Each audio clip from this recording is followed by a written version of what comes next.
Hi everyone, welcome to the December 4th edition of Horses to Watch. On the show this week, I want to take a look back at 3 races from last week at Aqueduct, and they're actually all from the same day. That's the Saturday, November 30th card, and I want to focus on 3 races that took place on the inner turf course. This is something that I talked about a few shows ago, how when they take the rails down on this inner turf course at Aqueduct and set them at the 0 feet setting, that they really can be an advantage to racing down on the inside, especially in the stretch, but really for the entirety of these turf races. And they set the rails at 0 feet for the Saturday card at Aqueduct, and you really saw that situation play out as horses that were down towards the inside seemed to have a real advantage. So I want to take a look at some horses that were compromised by that situation, beginning with the 3rd race on the card, and I'm going to focus on the number 1A, Take 10. We can break them from the gate, and you'll see that Take 10 breaks okay, and I want to mention as this horse comes out of the gate here that I don't like to double dip with these horses too much, and I am doing it in this situation. You might remember that I highlighted a trip that this horse got in her previous start when she actually ran under the same circumstances at Aqueduct a few weeks ago.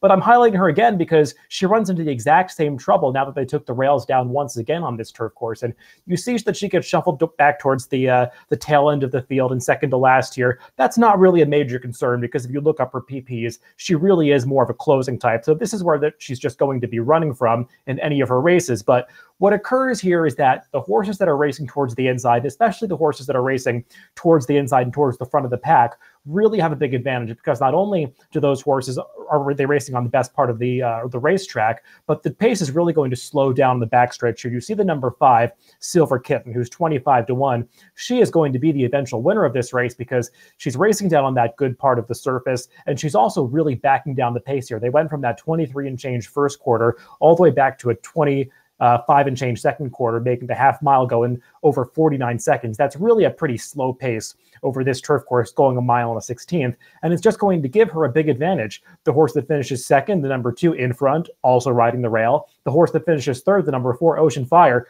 once again, she's riding the rail for her entire trip. Meanwhile, Take 10 towards the back of the pack here, that number 1A, she's moving off the 2 path to race now 3 to 4 wide into the stretch. Right here, she's going to get spun out even wider.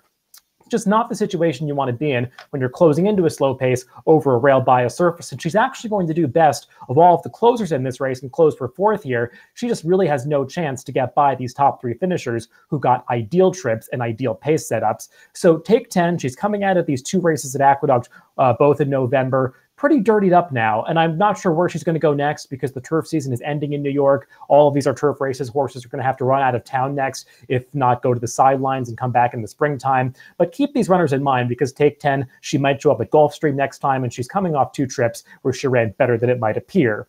Let's move on to the 6th race at Aqueduct, also on that Saturday card, and I want to focus on the number 7 horse, Bray, in a starter allowance race going that same mile and a 16th distance. Let's break him from the start again, and you can see that Bray has a little bit more trouble than Take 10 out of the gate in those lime green silks. He breaks about maybe a half length slowly, just going to get shuffled back right here. He's not a horse that was projected to be up close to the pace, but I think his rider, Joe Rosario, probably wanted to be a bit closer than what he has him in the early stages going past the wire for the first time. And again, this is a horse that is never going to save ground. And you do want to note there is a bit of pace going on up front here, a bit more than in the previous race. The leaders are actually going to come back to the field in the stretch, and the closer is going to win this race. But the closer that wins this race is the number 2, Bourbon in May. And you'll notice right here, he is in that sort of 3rd flight of runners, the number 2 horse, towards the back of the pack, actually 2 runners right inside of Bray, who's in those lime green silks on the outside now towards the right of the screen. And Bourbon in May, that number 2, is going to save ground for the entire race until right when they get into the stretch. I think he has to go around 1 horse, but he's really going to be on the rail for about 7 furlongs of this mile and a 16th race, and that just gives him a major advantage.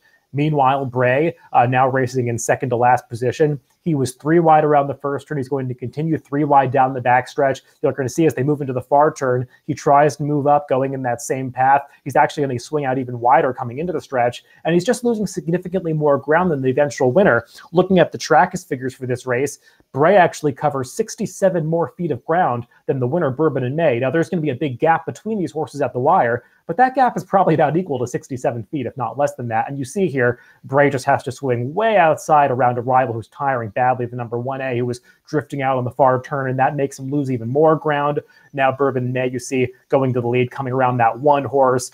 Bray is now out in the center of the track, closing to be second, and he was just never on the good part of the racetrack. Now, you do want to note about Bray, He actually ran in his only prior start when he made his debut earlier in the month on a similar type of racetrack, and he got a trip that was pretty favorable because he was riding the rail for much of the way. But I think he might have improved a lot second time out, even though he lost this time because he was on the worst part of the racetrack, and he probably ran just as well, if not better, in this race. So he's one that I would give a little extra credit to off of this performance. The final race I want to look at is the 9th race on the card, that same Saturday card from November 30th. It's the feature race of the day, the Long Island Stakes, going 1 3/8 around 3 turns on the inner turf course. And this is a long one, so I'll break them from the gate, and you'll see that the number 13, We Gets to Money, is one of the 2 horses that I want to highlight. She's going to break a little bit slowly here. The other horse that I'm highlighting, the number 10, Homeland Security, she breaks with the field. We'll get to her a little bit later. We Gets to Money is the horse to focus on right now because she's a one that just has gait issues generally. She typically breaks about a length slowly in her races, so I don't want to give her too much of a bonus for overcoming a slow break in this race because she's likely to do it again in her subsequent starts. But what happens to We Gets to Money's is she's just never on the rail around any of the 3 turns in these races. You see she's too wide coming around this initial turn here. Homeland Security about 5 runners ahead of her. She's also racing too wide here. Now, We Gets to Money's throughout this race is going to progressively get floated wider and wider on the racetrack, and we'll get to that in a little bit.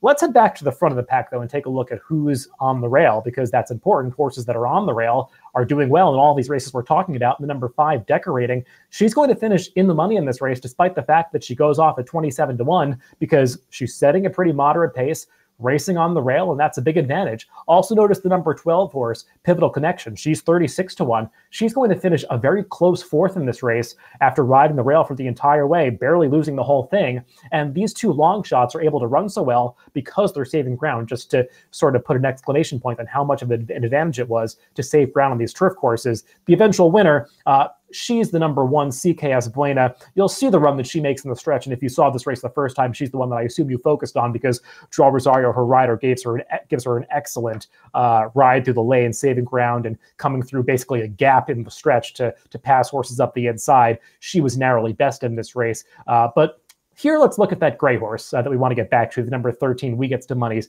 She's about mid-pack now, moving down the backstretch. And as I said, she's had to progressively go wider and wider. She's now out in the 3 to 4 path, trying to move up, actually running past her stablemate, Homeland Security, who by this point has come off the 2 path and is now drifting down a little bit towards the rail. She's going to try to cut the corner into the stretch, whereas here, We Gets to Money, as you see, is trying to go around horses and get spun all the way out into the 5 or 6 path. That's really detrimental to her chances, but right here, focus on Homeland Security and that red cap down on the 2 path, moving off the rail now. She's just never going to have any place to run at this point in the stretch. Horses are tiring in front of her, and her rider, Junior Alvarado, really through no fault of his own, tried to put her in the right spot, but right here she just gets steadied out of position and really has no chance to finish off this race. You see that gray horse, We Gets to Money's, she only loses the whole thing by about a length and a half, despite all that ground loss. I mean, mentioning tracks again, she traveled 57 more feet than the winner, CKS Buena. That's a lot more ground than just the length and a half that she lost the race by. That, coupled with the slow break, coupled with the track profile, I think she ran a lot better than it seems. And the same goes for Homeland Security, who really was almost never on the rail and had that trouble where she got steadied out in the late stages.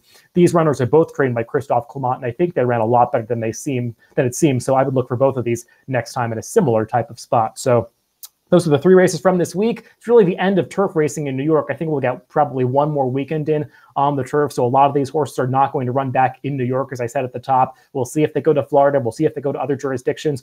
We'll see if we pick them up again in April. But these are ones to keep an eye on for the future. So hopefully they can make a score with one of these horses in the future. And I'll be back next week with 3 more trips to look at.